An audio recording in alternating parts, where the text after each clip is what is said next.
In Paris, where he spent the latter half of his life, Chopin's reputation as both pianist and pedagogue grew steadily. Soon he would become one of the most sought-after piano instructors among the elite aristocracy and wealthy bourgeoisie of Europe. Highly selective in his teaching, he refused to instruct children or beginners, nor was he easy to approach. Many prospective pupils recorded that their first requests were met with a courteous but firm refusal. Chopin's lessons were even more in demand than those of Liszt or Kalkbrenner, and priced accordingly. 20 gold francs per lesson, the equivalent of a louis d'or, about £1 sterling, or 30 francs if he taught at a pupil's home. In fact, his rate was one of the highest of his time. A skilled French worker earned around 4 francs a day. Chopin made 5 times the amount from just one 45-minute lesson. As George Sand recalled, when several fashionable ladies complained that the Rue Pigalle was too far from their elegant districts, Chopin replied with characteristic wit, "Ladies, I give much better lessons in my own room and on my own piano for 20 francs than I do for 30 at my pupils' homes. And besides, you have to send your carriages to fetch me, so take your choice." On another occasion, he remarked, "Kalkbrenner charges 25 francs. Today I'm to give 5 lessons.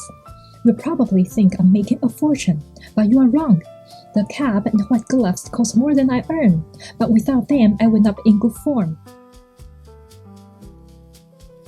Chopin maintained an elegant Paris apartment that also served as his teaching studio. Almost inevitably, most of his pupils were wealthy young ladies, their musical talents often in inverse proportion to their social standing. Piano pupils arriving at Chopin's flat were greeted by a valet, a sign of unusual opulence, since most musicians, then as now, had to open their own doors.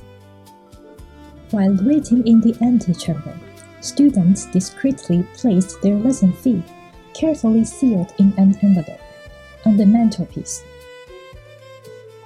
On no account was cash to be handed over directly. Chopin found anything related to money or sex equally distasteful and preferred to avoid close involvement with either.